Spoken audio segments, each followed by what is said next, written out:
El hombre con el que voy a reunirme ahora es una persona extraordinaria. Se marchó de Corea del Norte, mientras que su mujer y su hija de 2 años siguen estando allí.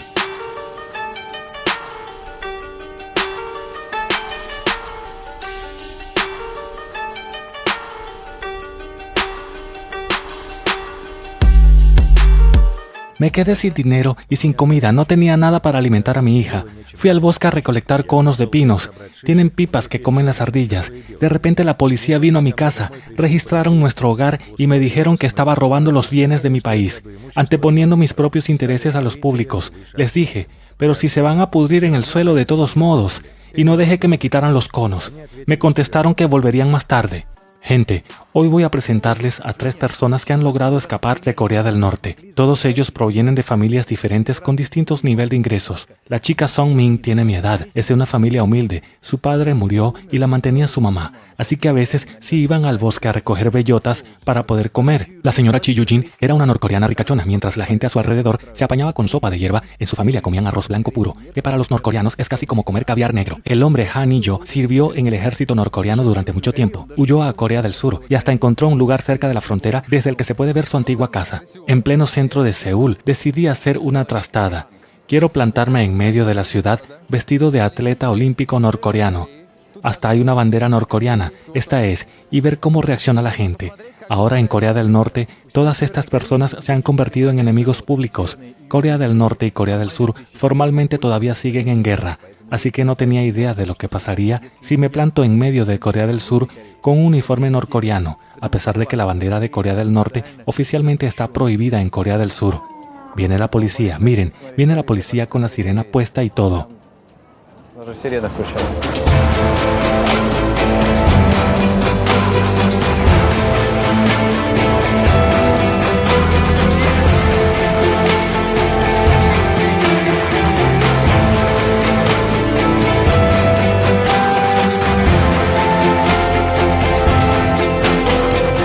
Si les ha gustado la película, pueden agradecerme a mí y a mi equipo haciendo un donativo mediante Patreon, PayPal. Así podremos grabar más videos nuevos e increíbles para todos ustedes. Los enlaces para hacer el donativo están en la descripción. Corea del Sur, el país al que se han trasladado todos nuestros protagonistas, ha pasado por una impresionante transformación en los últimos 60 años. De ser un país asiático pobre, se ha convertido en una de las mayores economías del mundo, entre las 20 primeras. Aquí en Corea, uno va caminando y piensa en lo moderno, cómodo y sobre todo tecnológicamente bien organizado que está todo, tanto los servicios como los productos para la gente. Y claro, por un lado te da envidia, pero por otro te das cuenta de lo bueno a lo que se debe aspirar. Mi padre trabajaba en la central eléctrica en Bukon. Bukon es una ciudad del interior de Corea del Norte donde no se permite la entrada a extranjeros. La BBC informaba de que los norcoreanos estaban probando un misil balístico cerca de allí, por lo que es probable que la central eléctrica del padre de nuestro héroe esté en un área secreta y restringida.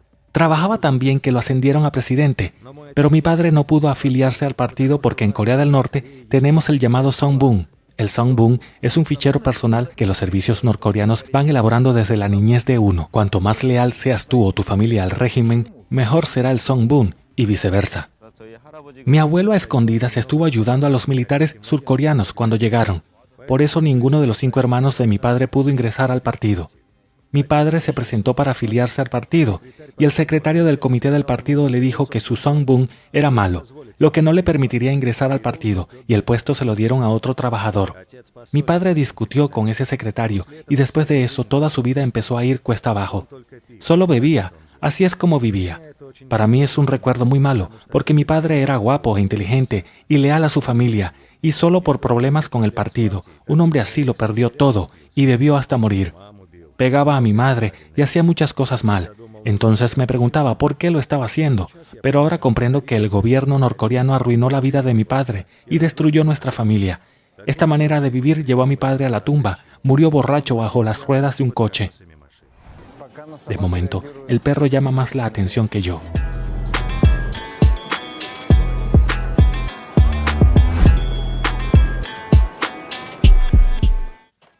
Hay que decir que los coreanos son muy discretos y reservados, casi nunca les miran a los ojos a la gente desconocida. Puedes ir cantando la canción de Shakira y no te harán ni caso. Aquellas chicas se han quedado mirándome, 2 más. Pensé que me sería mejor que yo mismo les pregunte a los lugareños enseñándoles el teléfono con el traductor donde decía en coreano, ¿cómo llegar a la línea azul del metro? I'm sorry. Esa es la primera reacción. Les enseño el teléfono con el traductor donde les pregunto en coreano, ¿cómo llegar al metro? Simplemente levantó la mano como diciendo, anda, y siguió caminando. Iba con otro señor mayor, también se dio la vuelta y le enseñé la pantalla.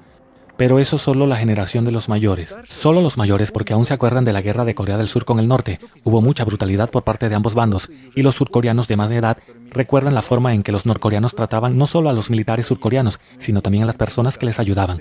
Algunos de esos métodos los sigue utilizando el gobierno norcoreano, pero esta vez con su propia gente.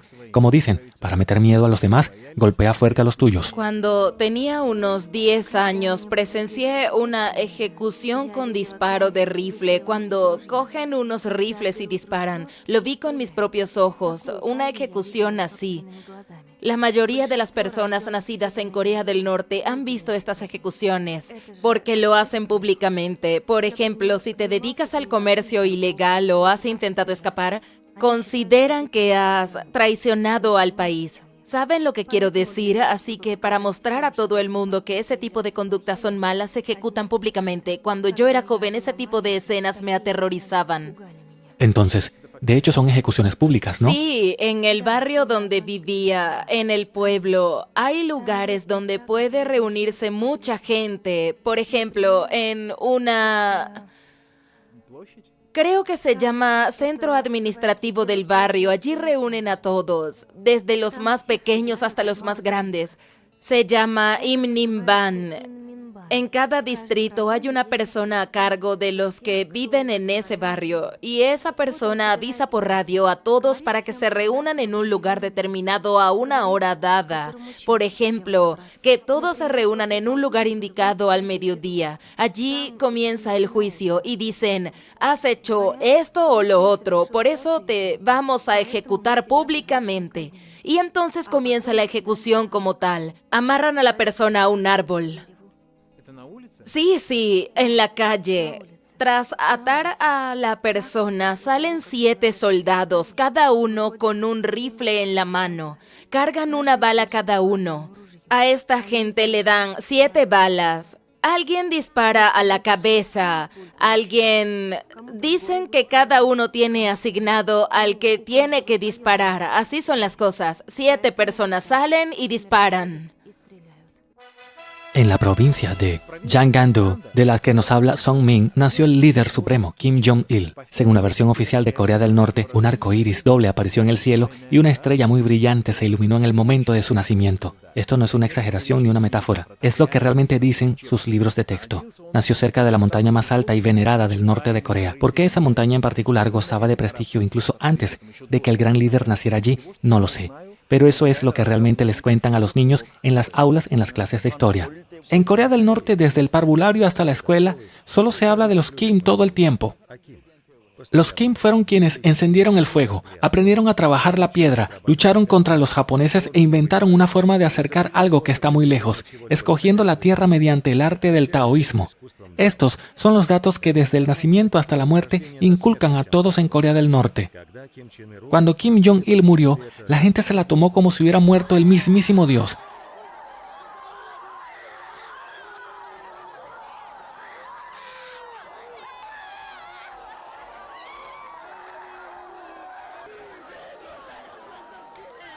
Generalmente, en Corea del Norte, Kim Jong-il es como un dios. La gente pensaba, ¿pero acaso es posible que los dioses mueran? Nada más de pensarlo se desmayaban. En realidad, Kim Jong-il nació en el pueblo Viatskoye, en la región de Khabarovsk, en la Unión Soviética. Lo llamaron Yuri Irsenovich Kim al nacer. Su padre, Kim Il-sung, en aquel entonces era un simple capitán del Ejército Rojo. Y solo más tarde, las autoridades soviéticas decidieron nombrarle presidente de un país recién constituido. Los dirigentes norcoreanos lo saben, por supuesto, pero no se apresuran a decirle a su pueblo que su país nació gracias a la Unión Soviética. Esto no les aportaría beneficio alguno. Solo puede haber un rey y un dios, nada de mentores. Por eso Corea del Norte durante décadas ha estado borrando de las fotografías históricas a los representantes de la Unión Soviética que aparecían junto a la familia de los Kim. Se ha redactado toda la historia de los años 40. Han quitado a todos los generales soviéticos. Hay una foto de Kim Il-sung con la Orden de la Bandera Roja. También han quitado la Orden de la Bandera Roja. ¿De verdad? Permítame que la busque. Una de las fotos más famosas de Kim Il-sung es el 14 de octubre de 1945. Aquí vemos al futuro gran líder con el distintivo. A su lado está el comandante Mikhail Khan. Detrás de él están los generales Lebedev, Romanenko y Chishyakov, los 3 generales más importantes de la época soviética. Fíjense en las banderas que aparecen al fondo. Detrás está la bandera soviética y al lado está la bandera tradicional coreana de los grandes comienzos, que ahora es la bandera surcoreana porque los surcoreanos la conservaron y los norcoreanos la cambiaron. Así es como lo presenta ahora Corea del Norte, así. Nadie en absoluto. Es verdad, no aparece nadie. Y fíjese, Kim Il-sung tampoco tiene la orden en el pecho. La fotografía tiene signos de haber sido fuertemente retocada y así se viene publicando desde la década de 1970. Incluso le pusieron un pedestal. Bueno, lo han dibujado, vamos. Sí, probablemente lo dibujaron. No solo han recortado de las fotos a los personajes de la Unión Soviética, sino también a los coreanos que en algún momento empezaron a discrepar con el partido y fueron reprimidos. El objetivo del sistema es que si alguien se portó mal, en algún momento se peleó con Kim Il-sung y fue reprimido, está mal representar a esa persona junto al líder, porque entonces demuestra que el líder pudo haber tomado una decisión equivocada y recuerda a los demás que esas personas fueron influyentes en algún momento de la historia. Por lo tanto, en estas fotos se aparenta que esas personas nunca existieron. Ahí está la policía, voy a preguntarles a ellos. I'm sorry, hablan idioma extranjero.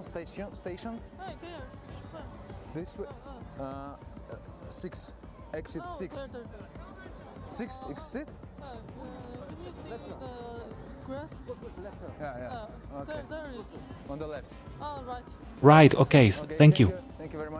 Los policías no ven que les estamos grabando, pero ven claramente lo que llevo puesto. En este momento un policía mira directamente hacia la bandera de Corea del Norte en mi pecho.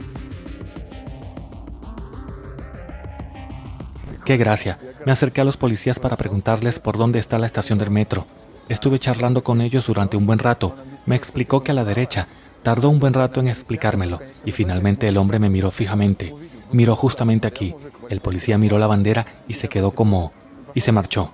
Le da exactamente igual. A un policía. Cuando llegó otro coche de policía, puso el intermitente, pero también pasó de largo.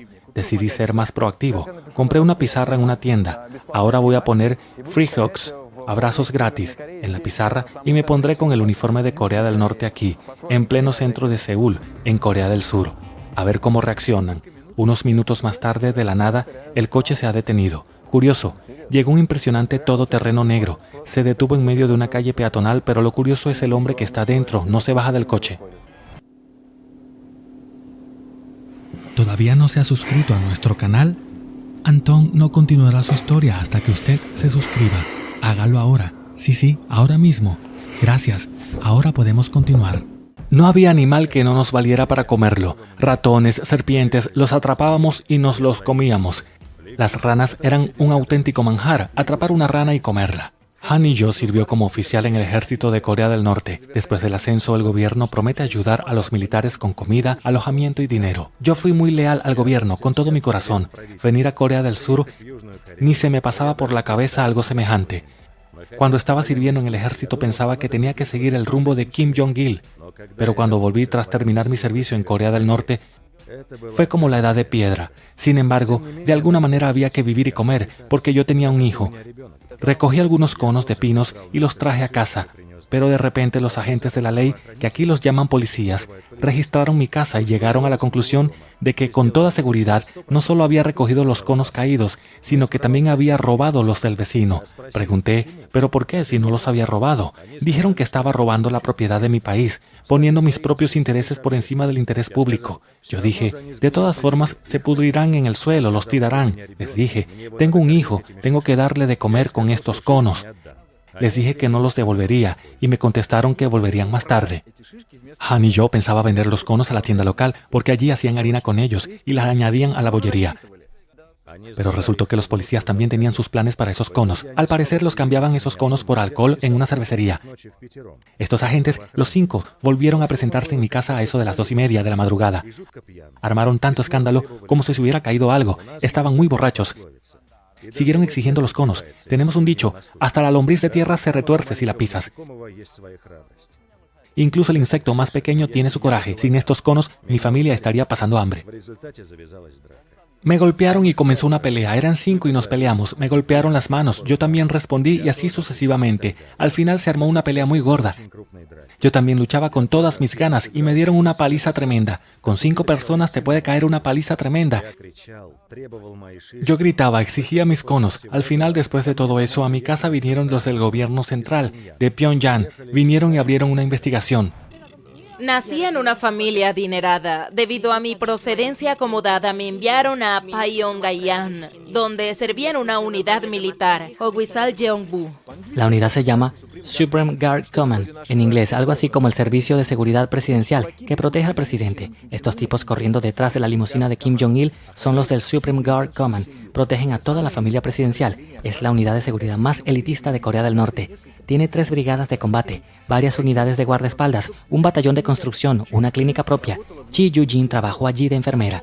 Hay gente de alto rango, generales, que protegen al propio presidente, por ejemplo, a los jefes directivos, así que yo les atendía. Cuando entramos a trabajar en Hogwisal Jeongbu, lo primero que nos enseñaron era que no era necesario conocer información personal sobre la persona. Aunque alguien intente comunicarte alguna información personal, no debes aceptar. Si te preguntas, no respondas. El principio básico es el secreto. Sé que cuando yo estaba allí había alrededor de 100,000 personas con un estatus especial. Los militares, que normalmente sirven desde los 17 años, la verdad es que allí se sienten como si hubieran estado en prisión durante 10 años.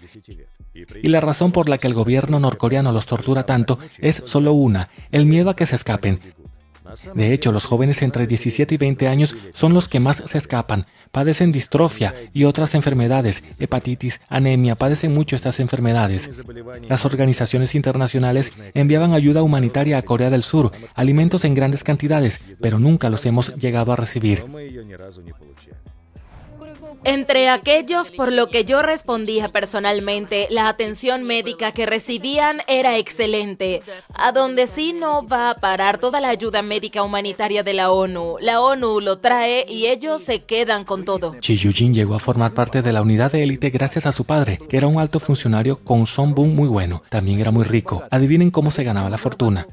Por ejemplo, si sabían con certeza que una casa tal utilizaba productos subcoreanos, mi padre solía ir a visitar a gente así y decirles, bueno, ¿qué van a hacer? Tengo que tomar medidas contra ustedes. Solían contestar, por favor, tenga piedad, le pagaremos. Solían darle mucho dinero para sobornarle. Sí, amigos, en un régimen como este, uno solo puede hacerse rico con sobornos. El padre de Chi Yu-jin tenía toda una tarifa de sobornos. Le pagaba a la gente en cuyas casas se encontraba algo ilegal. Por ejemplo, en tiempos de mi padre, si uno usaba una hervidora de arroz surcoreana y se llegaba a descubrir, costaba unos 600,000. Por ejemplo, el arroz en Corea del Norte cuesta 5,500 wons por kilogramo. Eso equivale a 100 kilos. Mientras que el sueldo oficial de un funcionario es de 130 won en dinero norcoreano, pero si tenemos en cuenta que una piruleta cuesta 500 won, resulta que uno no puede ni comprarse una golosina con su sueldo. Bueno, parece que uno podía hacerse una fortuna a base de sobornos. Cuando los demás comían sopa de hierbas, nosotros comíamos arroz blanco. Los días de festividades nacionales íbamos al pueblo, picábamos un cordero, lo troceábamos y hacíamos una barbacoa. En el colegio, por ejemplo, yo entonces era como una princesa, porque en el colegio tienes a un maestro que te controla. Por ejemplo, tienes que venir a la escuela a las 7:40, porque a las 8 de la mañana empiezan las clases. Yo venía a las 8:30, agarraba mi mochila y corría a la escuela. Dormía, jugaba y salía a pasear. Ninguno de los profesores jamás me dijo nada por saltarme las clases o algo así, y con las notas me pasaba lo mismo. La verdad, hasta segundo de primaria, yo estudiaba sola y sacaba buenas notas. Luego, a partir de tercero, la reputación de mi padre estudiaba por mí. Incluso cuando no aprobaba los exámenes, igual sacaba sobresalientes. Cuando estaba en la secundaria, tenía muchas ganas de ponerme una minifalda y maquillarme, pero me arrancaban los pendientes de las orejas y no podía ponérmelos de ninguna. Teníamos un frigorífico, un televisor, una nevera, televisión, equipo de música, reproductor de CD. En Corea del Norte se usan los reproductores de CD que no tienen conexión para poner un pendrive, pero no teníamos lavadora. No podíamos usarla por los cortes de luz, entonces no había ordenadores. Teníamos teléfonos móviles y el fijo, teníamos todo lo que uno pudiera necesitar. Si a ese militar, Han y yo, le hubieran castigado al menos por una arrocera, probablemente no se habría sentido tan humillado. Vinieron a registrar su casa simplemente por unos conos robados. Pusieron toda la casa patas arriba, lo habían destrozado todo, varios metros de nuestra casa, platos, ollas, todo. Durante varios días estuvieron registrando la casa y luego me entregaron un documento diciendo, fírmelo. Leí lo que ponía. El documento decía que yo había obstruido la labor de los funcionarios al servicio y que había organizado un motín popular. Y en Corea del Norte eso significa la muerte inmediata, sin opción. Y entonces pensé que durante 10 años había servido fielmente al régimen norcoreano poniendo toda la carne en el asador y que ahora debía morir porque estaba recogiendo conos para no morirme de hambre. Era un sentimiento muy fuerte de traición y amargura. Pensé, bueno, ¿y para qué he estado apoyando a este gobierno? ¿A mí qué me queda? Tuve muchos pensamientos así. Les dije que no voy a firmar nada. Dije que no había hecho nada. Entonces, en tan solo 15 minutos entendí que no podría vivir así, que acabaría muriendo y que tenía que huir. Seguramente se preguntarán cómo se enteró la policía de que el hombre había recogido conos en el bosque. El caso es que en la sociedad norcoreana les enseñan desde niños a chivarse los unos de los otros. A estos espías no los conoce nadie y sus nombres se mantienen en secreto. Así que chivatean mucho. Le dicen a la policía que nos han oído decir esto o lo otro en nuestra casa o dicen que parece que han visto tal o cual película. Yo veía telenovelas surcoreanas con mi amiga cuando era niña y ella me denunció. A mí también me pillaron, me estuvieron investigando unos días y luego mi mamá y mi papá con un soborno lograron que me soltaran. Y si por ejemplo yo soy un espía y delato a alguien, ¿qué obtengo por ello? ¿Le dan dinero a los chivatos? No reciben dinero, pero pueden conseguir un buen trabajo o piensan que conseguirán un ascenso y por eso lo hacen. La vida en la propia familia de Sung-min empezó cuando murió su padre y su madre empezó a tener problemas de salud. La familia apenas tenía dinero y ella buscaba una forma de ganar dinero extra. Había una chica de nuestro barrio con la que yo iba a clases de guitarra y ella me propuso que me dedicara al comercio con ella. Me dijo que podría ganar mucho dinero en solo 3 meses y por supuesto le creí. Nos fuimos juntas y resultó que íbamos a China y yo ni siquiera lo sabía. Salí de casa al amanecer. Mi hija tenía entonces 2 años. No podía llevar conmigo a mi mujer y a mi hija, porque si íbamos juntos, nos hubieran cogido y nos hubieran matado a todos. Entonces pensé que sería mejor intentarlo, y si lo consigo, también traería a mi hija y a mi mujer. Pero hasta ahora no he podido traerlas. Cuando desaparecí, cada día venían a mi mujer preguntándole a dónde me había ido yo. Después ella se fue a vivir a otro sitio. Como yo había cometido un crimen, es posible que el gobierno norcoreano haya expulsado a mi familia a algún lugar por ser la familia de un criminal. O puede que ellos mismos se hayan mudado, no lo sé. No me he olvidado de mi hija ni un minuto desde que llegué. Si vas a Gangwon-do, puedes ver mi casa desde allí. Tengo una vista justo a la casa en la que vivía antes. Cada otoño voy allí y lloro por mi hija. Lloro mucho y luego vuelvo. Hay un sistema muy chulo instalado en la plaza. La cámara solo captura un área determinada. La gente puede pasar por allí y aparecen en una pantalla enorme que se extiende por toda la plaza. Cuando yo me acerqué a ese lugar, la pantalla se apagó. A decir verdad, no pude averiguarlo al 100%, pero me pareció que era una coincidencia. De vez en cuando también ponen anuncios en esa pantalla.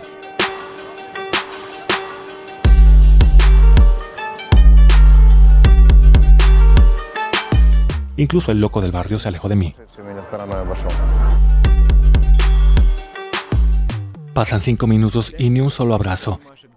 10 minutos. 20 minutos. Oh, thank you very much. ¿De dónde es usted? De Singapur. A mi lado pasa un grupo de ancianos coreanos. Abuela, ¿nos damos un abrazo? Abuela, venga, vamos. Risitos ha pasado de mí. El abuelo coreano me miró como si quisiera pegarme, no entendí por qué. En Corea del Norte es peligroso pasear por la noche. Además, venden a muchos niños. A mí también me pillaron de esa manera. Cuando me ofrecieron un trabajo, pensé que solo trabajaría 3 meses y luego volvería a casa. Como no había nadie más en la familia que pudiera trabajar, la madre de Sung-min, ya enferma, iba a peor. Así que la chica decidió aceptar la oferta de su amiga de ir a un lugar sin que ella le dijera a dónde iban. Salimos con mi amiga y cruzamos el río. El agua me llegaba hasta aquí. Uno no podría ni nadar allí. Fuimos andando. ¿A pie? Sí, juntas, cogidas de la mano. Había un riachuelo muy pequeño y ya nos estaba esperando un intermediario. ¿Pero no había soldados allí? Pues sí, pero fuimos al atardecer y ni siquiera había luz de la luna. De hecho, si te pillan en la frontera, fácilmente te pueden tirotear.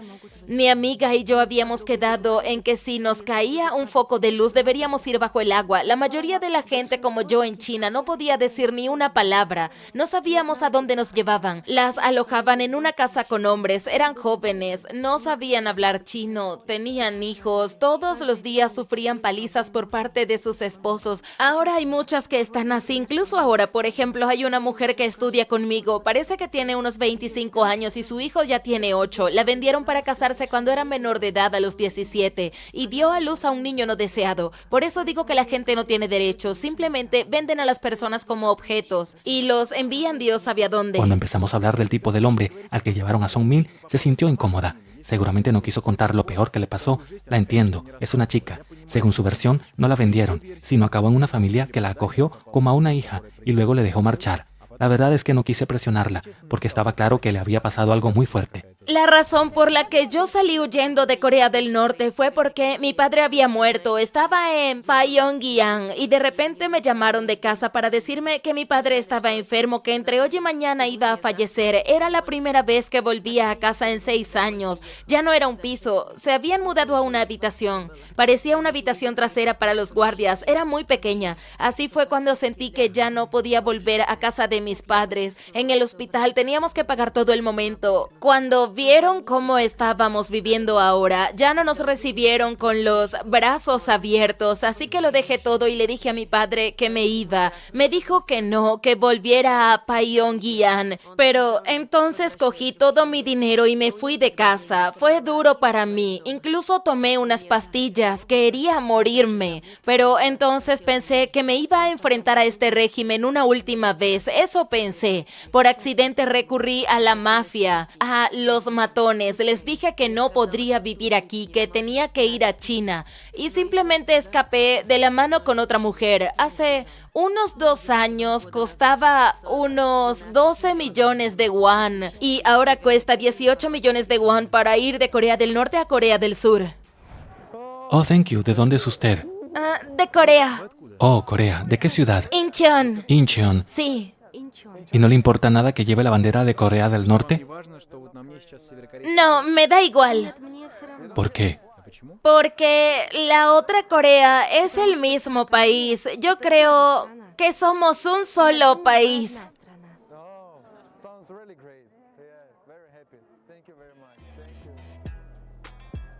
Caí derretido. La coreana me abrazó.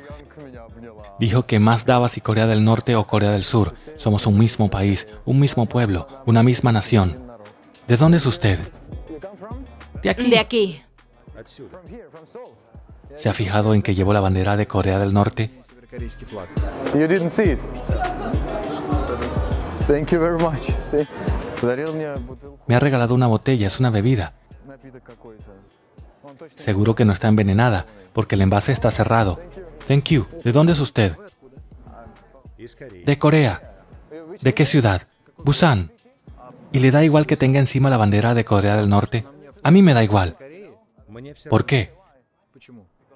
Porque simplemente eres una persona y no una bandera. Resumiendo, me he pasado en la calle unas 2 horas y media, 16 personas me han dado un abrazo y solo 4 eran coreanos. No puedo decir que sean muchos, porque muchos coreanos miraban, leían, luego levantaban la vista hacia la bandera, hacia mí y apartaban la mirada. Sobre todo los mayores, claro, pero aún así 4 chicos me abrazaron. E incluso les pregunté a propósito si se habían dado cuenta de que llevaba la bandera norcoreana. Y me dijeron que sí. Y un chico me dijo que no le importaba quién seas o de dónde vengas, ¿qué importa eso? Si eres una persona, eres un individuo concreto. En realidad, esto es muy fuerte, porque lo más fuerte es cuando tu mente no depende en absoluto de lo que ves en la televisión o de lo que escuchas a tu alrededor. Cuando tu opinión no se va formando a partir de lo que ves en la tele, no por lo que oyes decir a la gente a tu alrededor. Cuando tienes una estructura propia clara, eso es lo más fuerte. Es genial que tengan eso. Hoy Song-min está estudiando en una de las universidades más prestigiosas de Seúl y la señora Chi Yu-jin trabaja en Corea del Sur protegiendo la salud y seguridad laboral de los que han logrado escapar de Corea del Norte. Ahora está embarazada. Y Han-hee no trabaja para una emisora de radio que aboga por una Corea del Norte libre. Intenta sonreír, pero todos sus movimientos son muy bruscos, con mucho nerviosismo. La verdad, nunca le desearía a nadie pasar por lo que pasó él. Mi hija, la que tenía 2 añitos, ahora ya habrá cumplido los 7 u 8 años, la edad a la que los niños van a la escuela, y ni siquiera he podido comprarle una mochila. No pude comprarle ropa. Cuando vine aquí, vi cuánta ropa bonita había, niños pequeños que iban en autobús con uniformes preciosos, y cada vez que los veo pienso que si tuviera a mi hija conmigo, ella podría hacer lo mismo. Es mi mayor pena, no haber podido traerla aquí hasta ahora, y estando inmerso en estos sentimientos de remordimiento, me he dado cuenta de lo difícil que es vivir con ellos. También para mí es muy duro, mucho. He tomado la decisión de vivir, pero no con remordimientos, sino esperando el día de poder reencontrarme con ella. Viviré bien y seré fuerte, y me presentaré ante ella aquí, en Corea del Sur, como un verdadero padre fuerte. Si les ha gustado la película, pueden agradecerme a mí y a mi equipo haciendo un donativo mediante Patreon, PayPal. Así podremos grabar más videos nuevos e increíbles para todos ustedes. Los enlaces para hacer el donativo están en la descripción.